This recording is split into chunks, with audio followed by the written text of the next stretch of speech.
Okay, so we're going to get to know the Buddha a bit more today.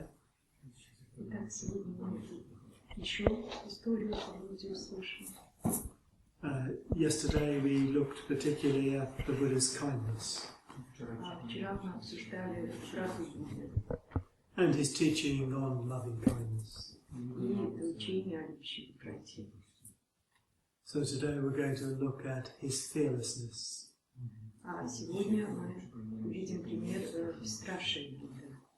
And also a very down-to-earth quality that he had, and a gentle humour.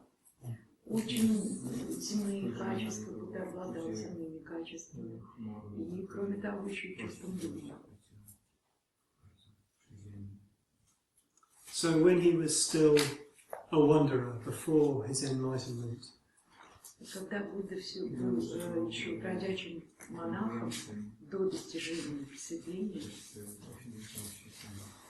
Gautama trained himself to overcome fear. Ему приходилось работать над собой, чтобы преодолевать страх. He used to deliberately go to the most wild and frightening places. Для этого он шел специально в какие-то места, которые пугали людей, ужасные какие-то места, где ужасные события происходили. To wild forests and cremation grounds. Дикие леса, например, дикие земли. Places where ghosts and wild animals lived. Места, где жили духи или дикие животные. Дикие духи или дикие животные. And he describes how if he heard a strange sound, a branch cracking or the sound of something moving or breathing, as soon as he heard that sound and the fear and terror and dread came on him, then he had a way of responding. Будда рассказывал, что в таких местах бывало, что слышит какой-то звук странный, там ветка сломалась, или кто-то идет, кто-то шуршит. В ответ у него, естественно, спонтанно взрывно возникал ужас, страх, и что с этим Будда делал? Когда у него возникало, но он от этого отстранился. Ужас и страх. So whatever he was doing when the fear and dread came, he carried on doing exactly the same thing until the fear and dread and terror had subsided. Будда, когда у него возникал такой спонтанный ужас, страх, он не прерывался ни на минуту, он продолжал делать то, что делал и до того.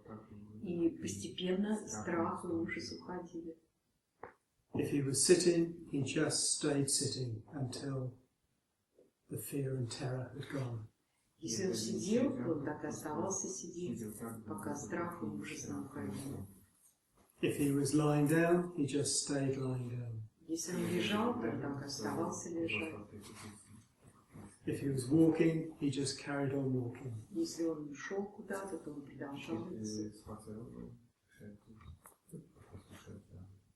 So this is how he trained himself to overcome fear before his enlightenment. И вот так он поступал, когда тренировал себя в преодолении страха. Это еще было до достижения просветления. But after his enlightenment, there was a different sort of fearlessness in him. У Будды возник другой вид бесстрашия. And one of the things we might discuss this morning is the difference between that fearlessness he trained himself in and the fearlessness that arose spontaneously in him as a Buddha. И мы обсудим как раз бесстрашие, которое возник у Будды уже по достижении просветления. So I'm going to just tell a story that illustrates the Buddha's fearlessness. И сейчас мы услышим историю, По бесстрашию Будды уже достигшего просветления. So one time the Buddha was staying near Savatthi, which was the capital of the kingdom of Koshala. Однажды Будда останавливался в столице королевства Кошала. So the Buddha never stayed inside a city, he always stayed outside, often in a park or grove of trees outside. Но это так говорится, что он в этом городе останавливался. На самом деле Будда останавливался всегда за пределами границы города, где-нибудь неподалеку, в парке, в роще, в таких загородных местах, можно сказать. So at this time a terrible robber and murderer had appeared in the kingdom of Koshala. Но в этот раз, когда он туда прибыл, в королевстве Кошала, объявился ужасный грабитель, разбойник и убийца. So this robber and murderer was called Ангулималы. Этого грабителя и убийцу звали, разбойника звали Ангулималы. Which means finger necklace. Что означает ожерелье из пальцев. So he was immensely strong, athletic and powerful. Он был ужасно сильный, такой здоровый, накачанный. And he seemed to have no consciousness at all. И такое впечатление производил, как будто у него сознания вообще никакого нет. He was just ruthless, and whoever crossed his path, he would kill them. Ему было совершенно все равно, кто пересекает парк по этой дороге, которую контролировал, неважно. Он просто человек этого грабил и убивал. And he'd cut off their little fingers and wear them in a necklace. Отрезал у этих людей мизинцы, нанизывал их на веревочку и вешал на шею. Отсюда его как бы прозвище Ангулималы, то есть ожерелье из отрезанных пальцев. So people were deserting their villages and coming to the city for protection. Люди бежали из окрестных деревень под защиту города, под защиту городских стен от этого Ангулимала. And travelers would gather together in bands of 10, 20, 30, but still Angulimala would attack and they'd just scatter. Путешественники, которым надо было пройти по этой дороге, собирались в группы большие, по 10, 20, 40 человек. Но Ангулимала все равно на всех нападал и всех побеждал. He was a terrifying figure, and even the bravest of the king's soldiers lived in terror of him. Он терроризировал не просто жителей города и окрестностей, он наводил ужас даже на войско этого царя. So one day the Buddha begged his usual morning meal, ate it, and then he set off in the direction where Angulimala was known to be living and working his terrible work. И в один прекрасный день Будда, как обычно, позавтракал, встал и направился по дороге как раз в ту сторону, где пребывал этот страшный Ангулимала. So as he approached the area where Angulimala was, farmers, shepherds, village people kept stopping him and saying, "Don't go that way, monk. Don't go that way. Angulimala is down there. He'll be sure to kill you." Пока он шел по дороге по направлению, так сказать, владению этого Ангулимала, он встречал по дороге разных людей. И были пастухи, и там фермеры какие-то, путешественники, войска даже. Все его предупреждали: не ходи туда, говорили, путь, потому что там страшно. Ангулимала, не ходи, остановись.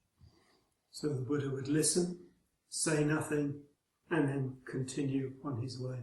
Будда слушал, но ничего не говорил в ответ, молча продолжал свой путь.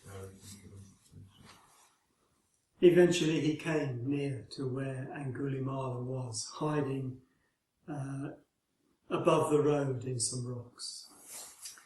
Ну, естественно, постепенно он достиг того места, где обитал Ангулимала, где сидел, скажем так, в засаде Ангулимала. Он сидел где-то высоко на дороге, чтобы можно было видеть, может быть, где-то в холмах или в горах прятался. So for a long time nobody had come past, everybody had fled from this area. В Ангулимале было скучно и грустно, потому что люди давным-давно уже не появлялись на этом пути. Он всех напугал, распугал, разогнал, и никого уже ему не попадалось. So Angulimala saw this monk walking slowly, mindfully down the road. И вдруг Ангулимала увидел монаха, который медленно шел, вдумчиво, медленно шел по этой дороге. So Angulimala said to himself, does this monk think that just because he's a monk, I'm going to spare him? Ангулимала сам себе усмехнулся, в том смысле, что это монах себе думает. Неужели он думает, что раз он монах, так я его и не трону? You'll soon find out I don't care about monks. Нет, на самом деле все равно монах или не монах. So he came, worked his way down till he was near the road, and then burst out onto the road and began to chase after the Buddha. Ангулимала спустился с горы на эту дорогу, увидел впереди монаха и погнался за ним. Intending to run him down and kill him. Естественно, с намерением догнать, перегнать, погнать, зарезать, побить.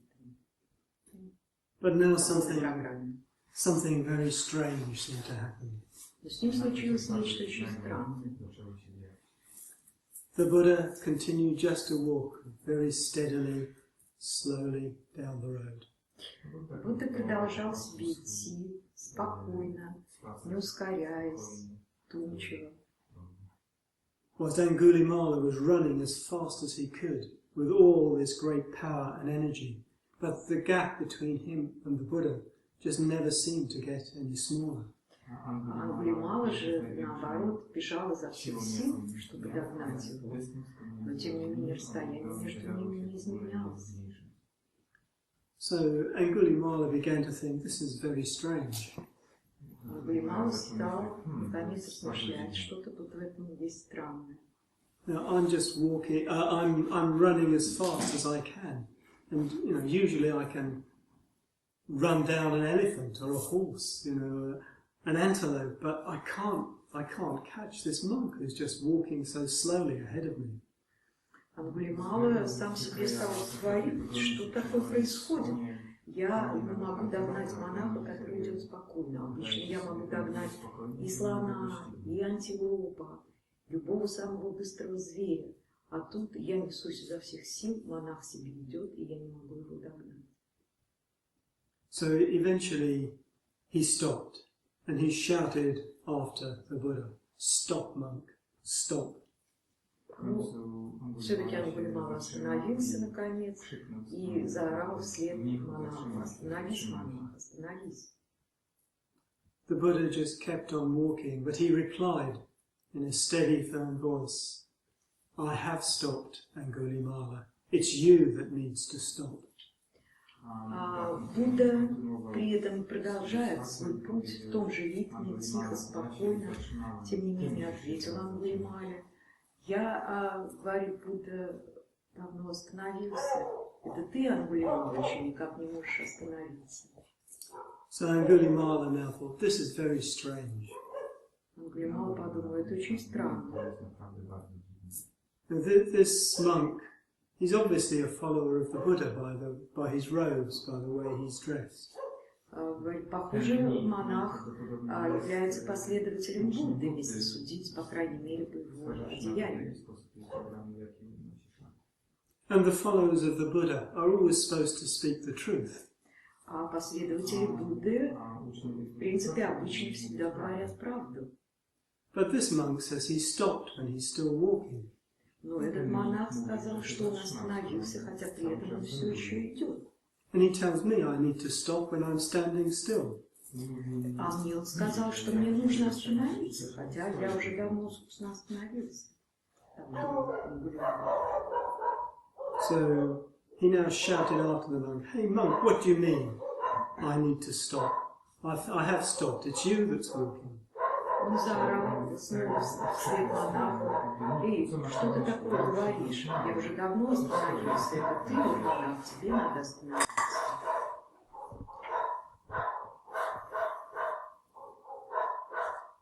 And the Buddha replied, Ангулимала, I've stopped long ago harming any living being, and it's now time for you also to stop harming others.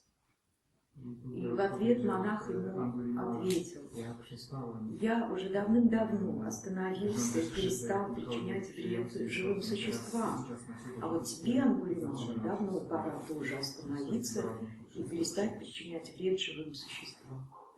So Angulimala, he'd been used to just seeing people flee terrified from him. And this whole incident had just completely disorientated him.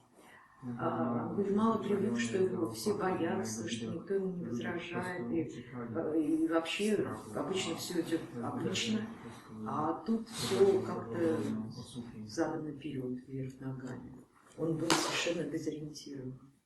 And now these calm words spoken by this monk just cut right through to the core of his being.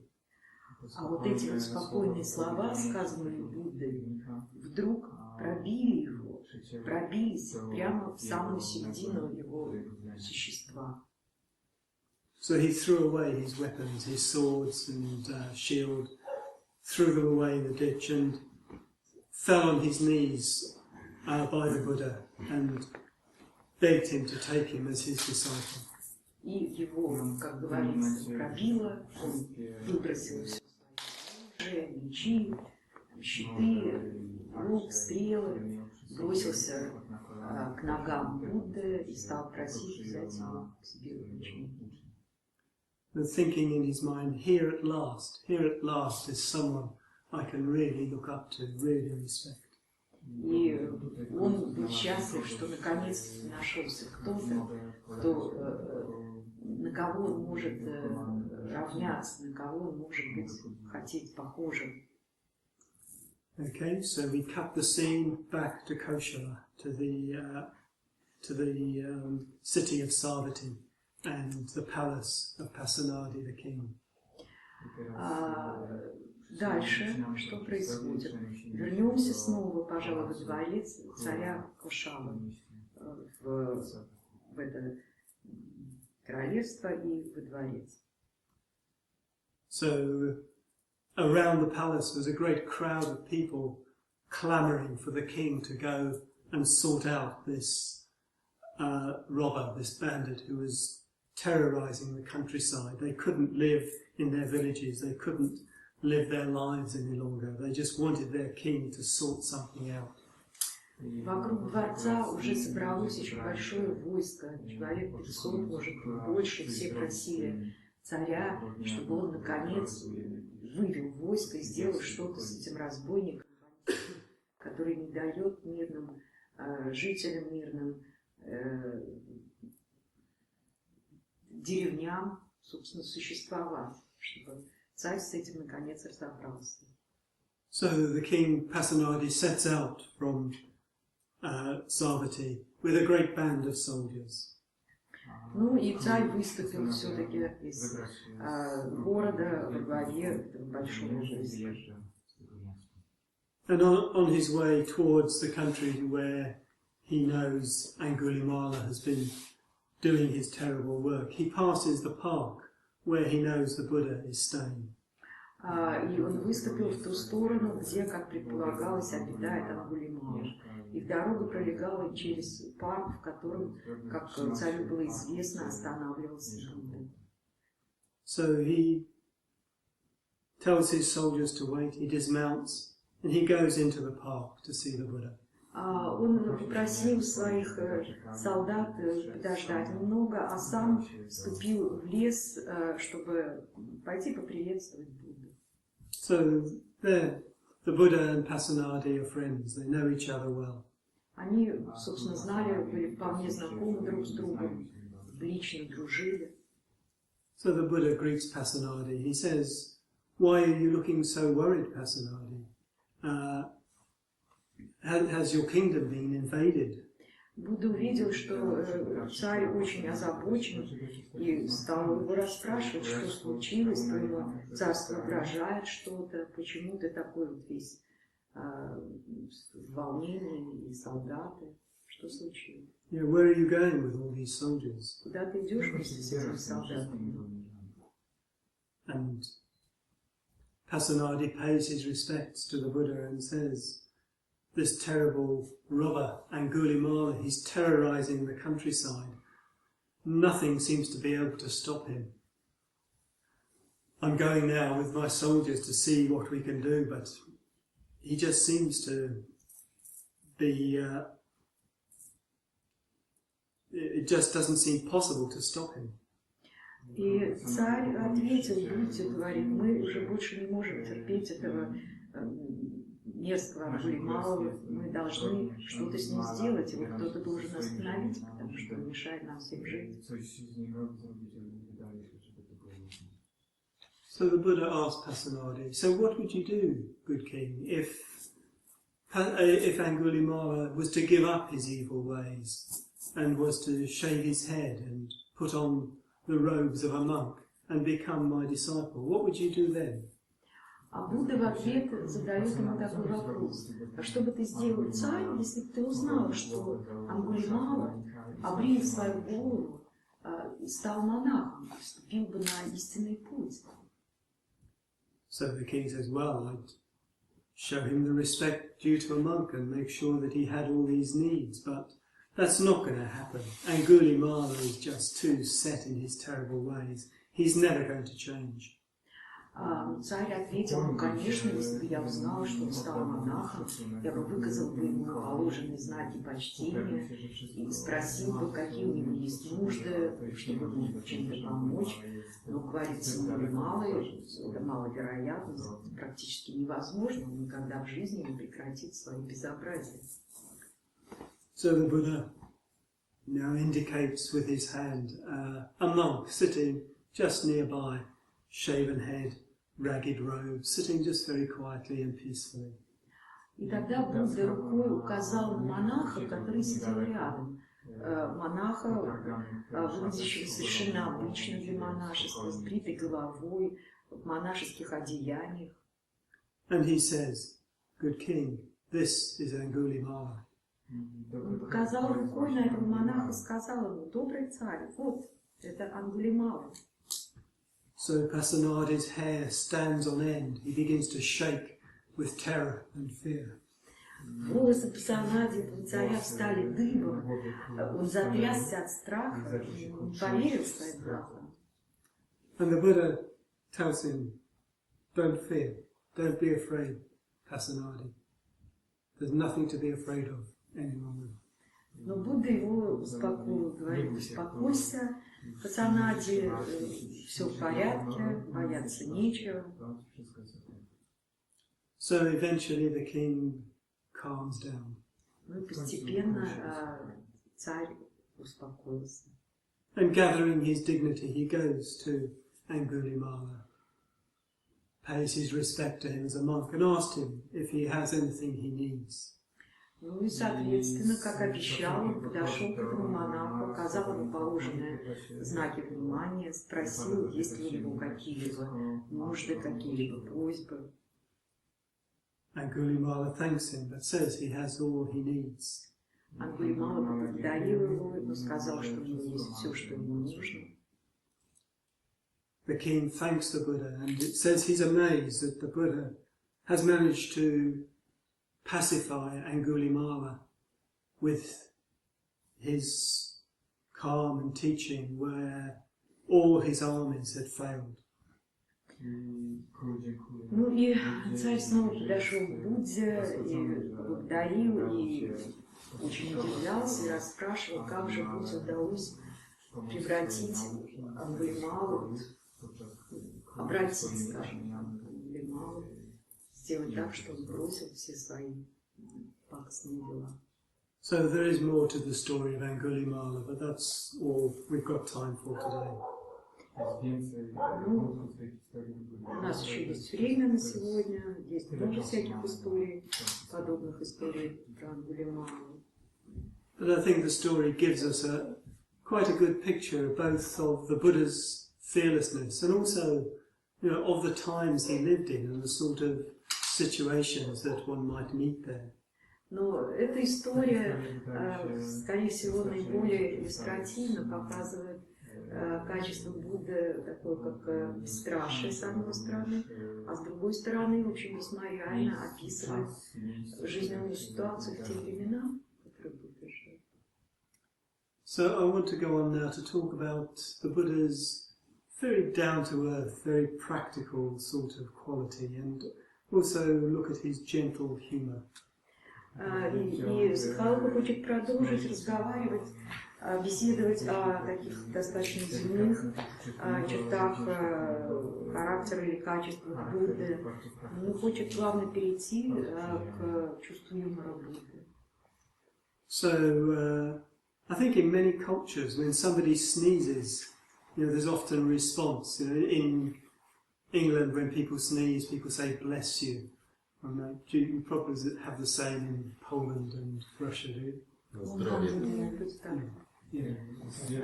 пример с чиханием. Во многих очень культурах существует традиция, если кто-то чихнет, кто-то рядом что-то ему говорит. Например, вот в славянских культурах говорим «будь здоров», да, здоровья желаем.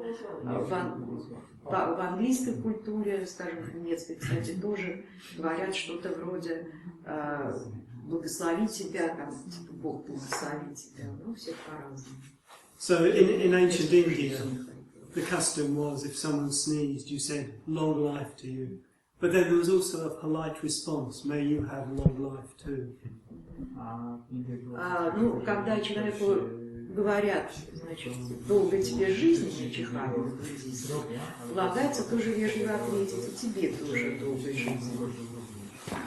So one day the Buddha was giving a teaching to a large number of his monks.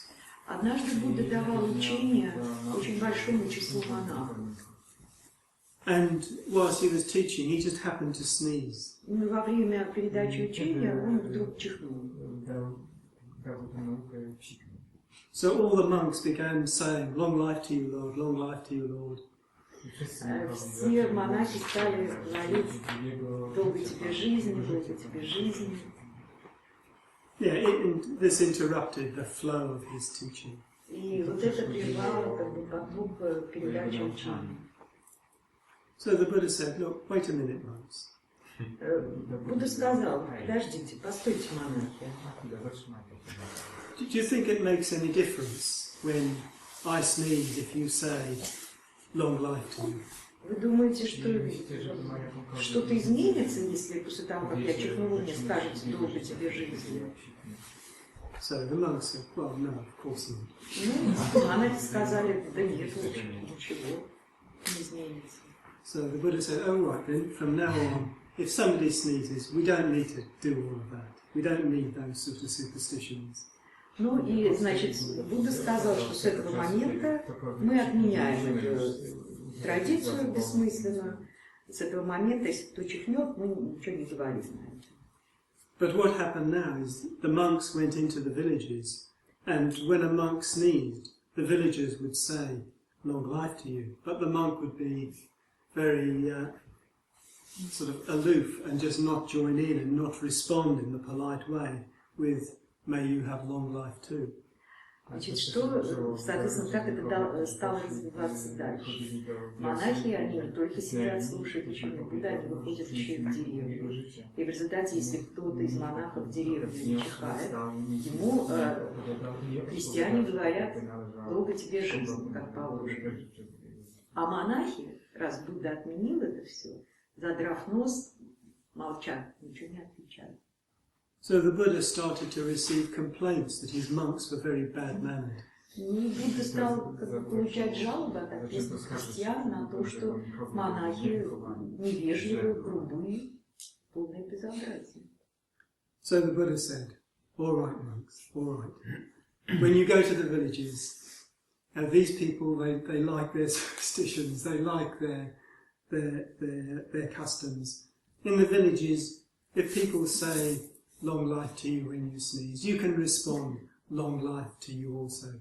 but amongst yourselves, we don't need to have these superstitions. Ну и в результате Будда решил так. Он монахам разрешил в деревнях отвечать на пожелания долгой жизни, отвечать вежливо, объяснив это тем, что ну что делать, если христиане хотят поддерживать в себе эти предрассудки и страдают от того, что вы не отвечаете, это не нравится. Я вам разрешаю христианам отвечать на пожелания долгой жизни, отвечать тем же. Но мы, монахи, мы это все понимаем, значит, среди нас можно этого не делать. And so I really like this story. It just shows the Buddha very pragmatic, very practical.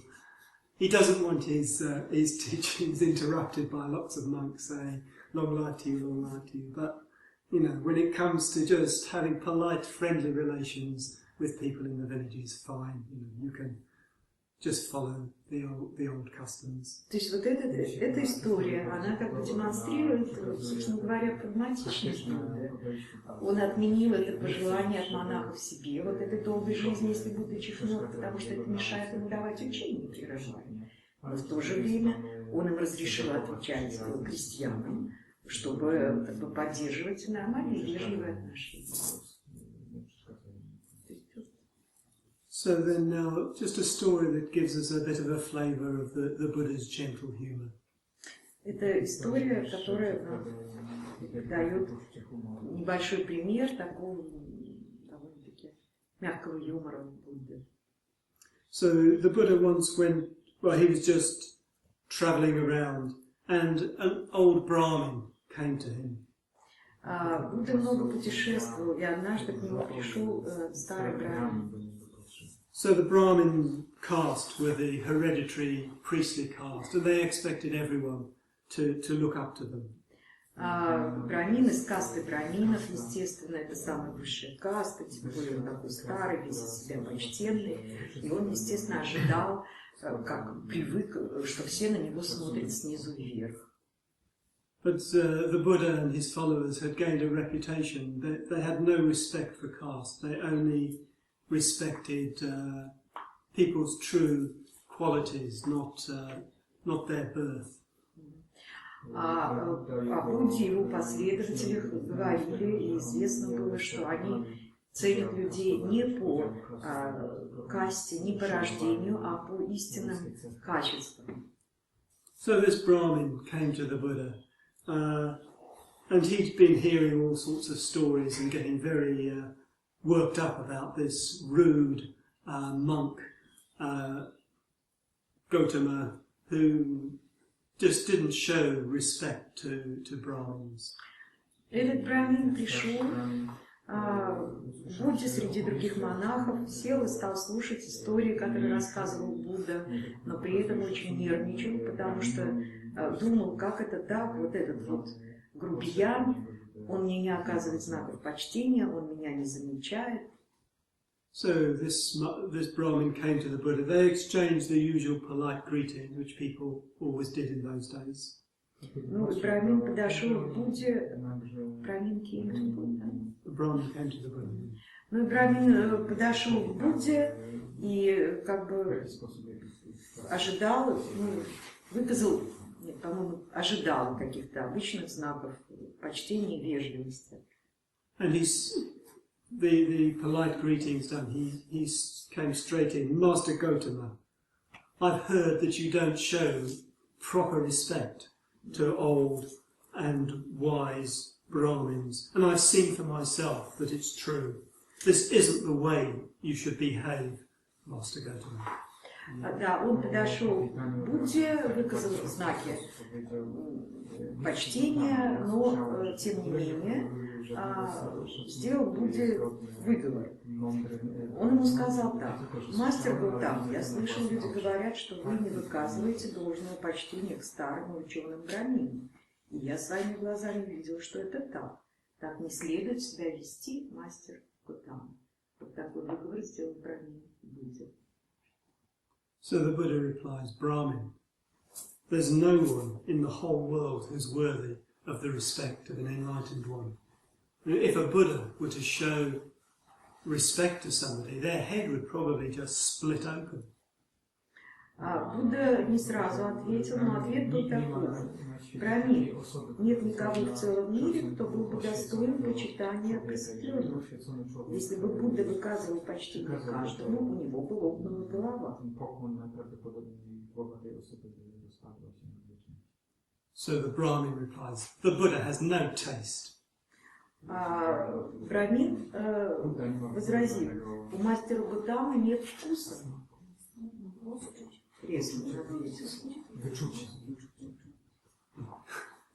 So the Buddha replies, well, Brahmin, there is a sense in which you could say, I have no taste, for I no longer have any taste for the world of the senses. But surely that's not what you mean. Ну и Будда ответил ему так, в общем, довольно-таки хитро. Говорит, что ж, в каком-то смысле можно сказать, что у меня действительно нет вкуса, потому что я утратил вкус к миру чувств. Но ты, несомненно, имел в виду что-то другое. So now the Brahmin replies, the Buddha has no sense of values. Master Gotama has no sense of values. Брамин так сказал, для мастера Готамы нет ничего ценного.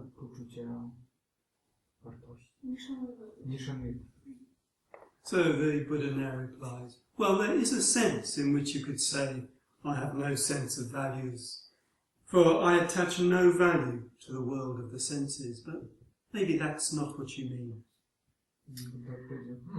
Будда опять с ним согласился.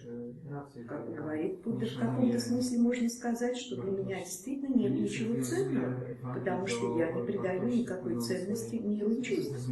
Но ты, несомненно, имел в виду не это. So now the Brahmin comes back again. He's really trying to paint the Buddha in a very black picture, you know, someone who's a nihilist who doesn't believe in anything. He says, Master Gotama teaches passivity. Брамину вот очень хотелось поймать Будду на каком-то несоответствии, на чем-то таком неправильном, нехорошем. Поэтому он продолжал в чем-то обвинять Будду или в чем-то упрекать. Вот он продолжил так, говорит, мастер Готама учит бездействию. So the Buddha replies again, well, there is a sense in which you could say, I teach passivity, because I teach that you must be passive in the face of provocation or temptation, and not go along with the evil actions of body, speech and mind. But surely that's not what you mean. В каком-то смысле можно сказать, ответил Будда, что я действительно учу бездействию, потому что я учу, что человек должен бездействовать перед лицом провокации или соблазна и не вовлекаться в дурные деяния тела, речи и ума. Но ты, несомненно, не это имел в виду. So the Buddha now, the Brahmin says, Master Gotama teaches nihilism. Брамин в ответ так сказал, мастер Готама учит нигилизм. And the Buddha again, he replies, well, there is a sense in which you could say, I teach nihilism, for I teach the annihilation of greed, hatred and ignorance, but surely that's not what you mean. В каком-то смысле можно сказать, что я учу нигилизм, потому что я учу уничтожению жадности, ненависти и неверия. Но ты, несомненно, не это имел в виду.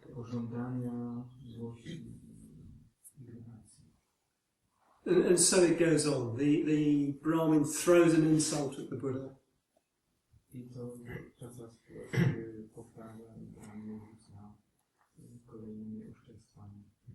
And the Buddha turns it around into something positive and offers it back to the Brahmin. Получается, весь разговор Будды с этим брамином был построен на том, что брамин все время отсылал Будде какие-то оскорбления, а Будда поворачивал, причем в каком-то отрицательном смысле, а Будда поворачивал это так, что это оказывалось положительным качеством. And he just continues in this way until the Brahmin's anger and energy is just exhausted. И Будда продолжал таким образом до тех пор, пока гнев Брамина не исчерпал сам себя. So he then says, "Oh, is that all you've got to say then?" Ну и Будда спросил, это все, что ты хотел спросить? So then, can I ask you a question now? Говорит, можно тогда я тебе задам вопрос?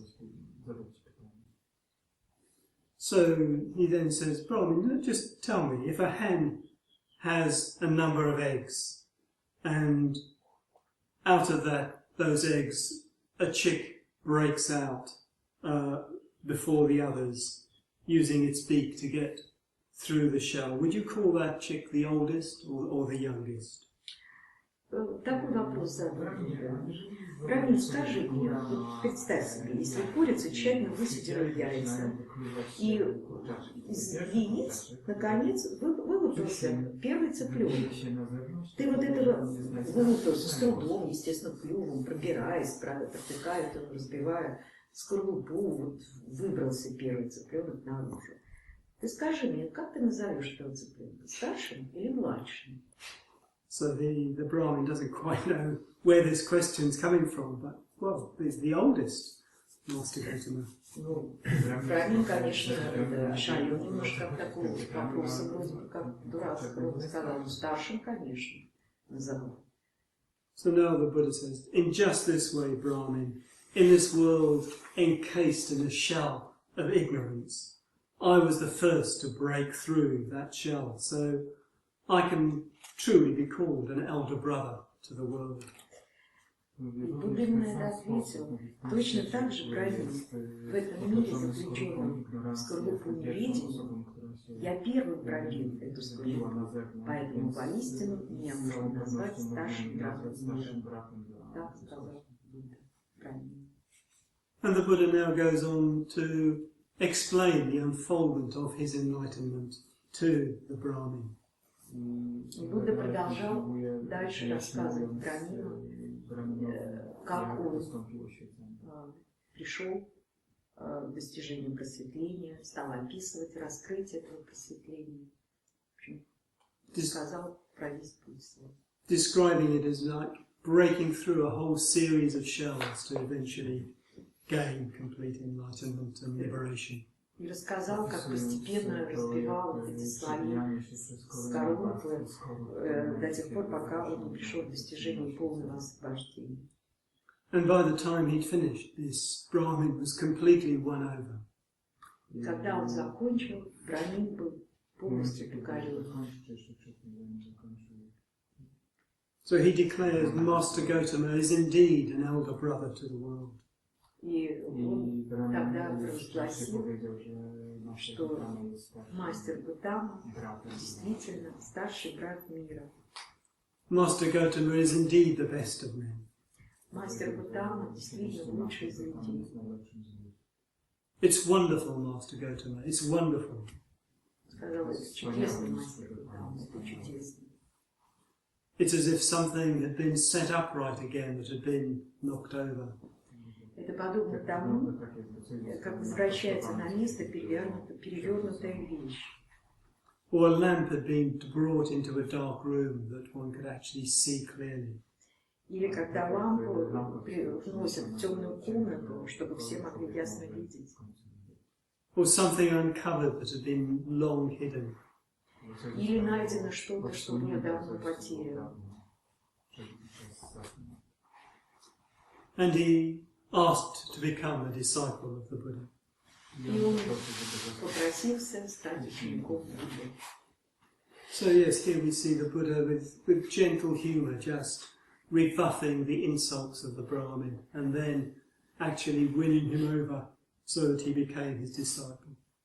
И вот эта история иллюстрирует тоже такой довольно мягкий юмор Будды на этом разговоре, на примере, показывает, как он с юмором отвечал Брамину, перевернув все, в конце концов, так, что Брамин сам пришел к нему, сам попросился к нему ученика. And I'm just going to finish now by telling a little story that the Buddha once told his monks. И сейчас еще закончу одной маленькой историей, которую Будда рассказал своим монахам. And again, I just really, I was really very happy when I began to discover some of these stories in the Pali Canon that showed something of the Buddha's humour and warmth. Саддхалока говорит, что он был очень рад раскопать вот эти маленькие истории в палийском каноне, потому что они очень живые, очень жизненные. Вот эти, например, маленькие, они показывают, что Будда обладал вполне земными качествами, как, например, чувство юмора, да, вполне земное чувство юмора. I was brought up a Christian, and I don't remember ever finding any jokes in the Bible. И Саддхалока говорит, что он воспитывался в христианстве, но, честно, не очень помнит в Библии каких-то юмористических рассказов. Yeah, the nearest one got to humour was, the minister or the preacher telling a joke that actually wasn't really very funny, but they thought they needed to tell a joke just to keep the children happy or something, in the chapel. Ну, конечно, когда совершенно невозможно было представить, чтобы какие-то высокопоставленные священники, христиане шутили, но Саддхалоке приходилось, конечно, рассказывать какие-то маленькие байки, шуточки, чтобы для детей, чтобы дети не потеряли интереса. But the Buddha obviously enjoyed sometimes teaching his disciples through amusing stories. Но Будда, несмотря на всю высоту и недосягаемость, он тем не менее учил своих последователей, используя юмор. So he once told this story to his disciples. Однажды он рассказал следующую историю своим ученикам. So a long time ago, in the heaven of the great gods, Много лет назад в одном из божественных миров on the throne of Sakka, the king of the gods, на троне сидел Сакка, король, царь одного из божественных миров. there suddenly appeared one day an ugly dwarf yaksha. И однажды на этом троне вдруг появился уродливый карлик, якша. Yakshas are sort of nature spirits. Sometimes they're friendly and good, sometimes they're not very nice. Якши — это такой вид духов, чем они разными бывают. Бывают неприятными, бывают ничего такими вполне милыми. So this very ugly, pot-bellied dwarf yaksha appeared on the throne of the king of the gods. А вот этот вот якша, который забрался, скажем так, на трон этого царя, он был маленький, карлик, у него был огромный живот, и он был очень уродливый. And when they saw this, the gods all became very upset, very angry. А боги, когда увидели это, что какой-то уродец с огромным животом залез на трон царя, они очень рассердились. They insulted the yaksha and told it to go away. Они стали якшу всячески ругать, оскорблять и пытались его прогнать. But something very surprising began to happen. Но в это время стало происходить что-то очень странное. The more they insulted the yaksha, the more beautiful it started to become. Чем больше они якшу ругали и оскорбляли, тем красивее он становился. Until in the end there was this incredibly radiant, beautiful figure sitting on the throne of Sakka, the king of the gods. И постепенно вот этот уродливый якша превратился в красивого, стройного, светящегося мужчину, который восседал на этом троне. So the gods, they just didn't know what to do. Боги прямо не знали, что делать и как это получилось. So they went off to find Sakka, the king of the gods himself. Как так случилось, что вот этот уродливый карлик вдруг превратился в очень красивого короля этого царства, этого мира богов? And they told him what had happened. Да, они пришли к Сакке и рассказали, что случилось. And Sakka immediately knew what was going on. Сакка, естественно, сразу догадался, что происходит. He said, "Ah, that must be a yaksha that feeds on anger." Это должно быть, он сказал им, что понял, что это, наверное, якша, который питается гневом. So now, Saka came with the other gods back to the throne. И Сакка во главе остальных богов подошел к этому трону. So Saka knelt in front of the throne and just addressed the yaksha very politely. Сакка остановился около этого трона, там поклонился слегка ему и начал очень вежливую беседу с этим якшей. And he just spoke to the yaksha in a very polite, very friendly way. Он стал разговаривать с этой якшей, с этим якшей очень вежливо, очень дружелюбно. And the more polite and friendly he was, the uglier it became again. И чем более вежливым и дружелюбным становился Сакка, тем более уродливым снова становился этот якша. Till there was just this ugly, pot-bellied yaksha sitting on the throne of the gods. Пока снова не превратился в этого ужасного маленького камня с огромным животом. And then it just disappeared. А потом якша исчез. And now Saka turned to the other gods. Сакка повернулся к другим богам. And he said, "It's a very long time since I gave way to anger." Сказал, уже давным-давно я не поддавался своему гневу. By not giving way to anger, by always protecting ourselves against anger, we protect and guard our spiritual path, our spiritual life. Воздерживаясь от гнева, оберегая себя от гнева, мы оберегаем наш путь божественный. Yeah, so the Buddha gave a very important teaching through this amusing little story.